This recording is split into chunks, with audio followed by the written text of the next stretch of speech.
अयोध्येतल्या राम मंदिरात श्रीरामाच्या दानपेटीतून आतापर्यंत 5 कोटी रुपयाचा अपहार झाल्याची बातमी धक्कादायक आहे. 5 कोटी रुपयाचा अपहार झाला हे एक प्रकरण समोर आलं. प्रत्यक्ष अयोध्येच्या मंदिरामध्ये रामाच्या दानपेटीतून, त्याला चढावा म्हणतात, तिथे दान म्हणतात, त्या दानपेटीलाच हात घालण्याचं धाडस कोणता हिंदुत्ववादी करू शकेल? तुम्ही उठसूट अतिरेक्यांपासून धोका आहे राम मंदिराला, हे अतिरेकी घुसले, ते अतिरेकी घुसले. मग हे अतिरेकी कोण आहेत? जे CCTV कॅमेऱ्यात दिसत आहेत आणि नंतर जेव्हा हे लक्षात आलं तेव्हा ते CCTV फुटेज गायब करण्यात आले. राम मंदिराची, त्या ट्रस्टची संपूर्ण व्यवस्था ही भारतीय जनता पक्ष आणि राष्ट्रीय स्वयंसेवक संघाच्या परिवाराकडे आहे. मग हे घरातले चोर आहेत का, दरोडेखोर आहेत का? याच्याविषयी अद्याप नरेंद्र मोदी, ज्यांना 12 वर्ष झाली प्रधानमंत्री पदाला आणि ज्यांनी एक मोठा सोहळा केला आणि मला वाटतं 8-10 दिवस मंदिरात बसून व्रत आणि तप केलं, त्या मंदिरामध्ये प्रभू श्रीरामाचे 5 कोटी रुपये चोरणारे कोण आहेत? हे 100% भारतीय जनता पक्षाचेच लोक आहेत. हे कळल्यापासून आम्ही अस्वस्थ आहोत. शिवसेना पक्षप्रमुख उद्धव ठाकरे अस्वस्थ आहेत. काल त्यांच्याने आमची चर्चा झाली आणि असं ठरलं आहे आमचं साधारण की बहुतेक आपल्याला रामाचं परत बोलवणं आलेलं आहे अयोध्येमध्ये. आम्ही यावं पुन्हा एकदा आणि या विषयाला तोंड फोडावं तिथे बसून.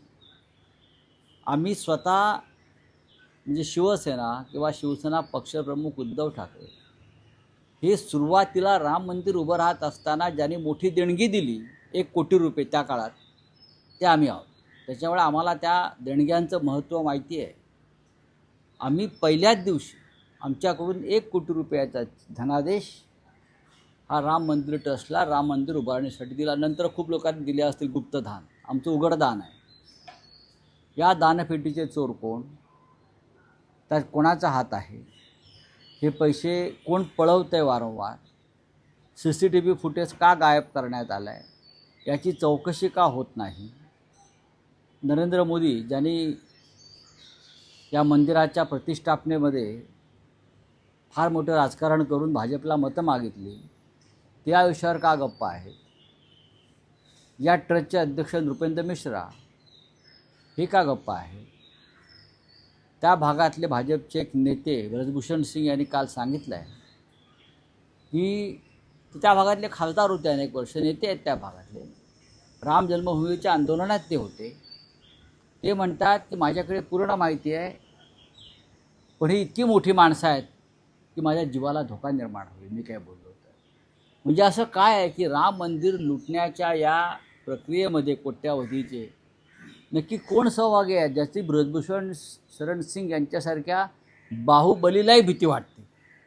अत्यंत गंभीर विषय आहे आणि आम्ही लवकरच आमची जी जाण्याची योजना आहे ती जाहीर करू.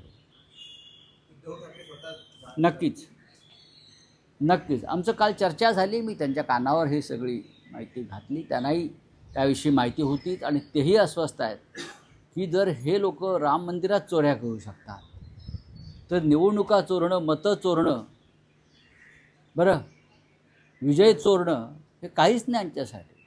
यांना राम मंदिरातली दानपेटीतले 5 कोटी चोरताना जर भीती आणि लाज वाटत नसेल तर मतं चोरणं, EVMचा ताबा घेणं, हा अख्खी निवडणूक ताब्यात घेणं, संविधान ताब्यात घेणं, याचं त्यांना काहीच वाटणार नाही. पण रावसाहेब, तुम्ही जेव्हा भूमिका मांडताना असं म्हणतात की खूप मोठी माणसं आहेत, ब्रजभूषण शरण, असं ब्रजभूषण शरण सिंग सांगतात. तर समजा जर ह्या प्रकरणाची दखल घेतली जात नसेल तर शिवसेना उद्धव बाळासाहेब ठाकरे पक्षाच्या वतीनं या संदर्भात काही तक्रार नोंदवली जाणार आहे का?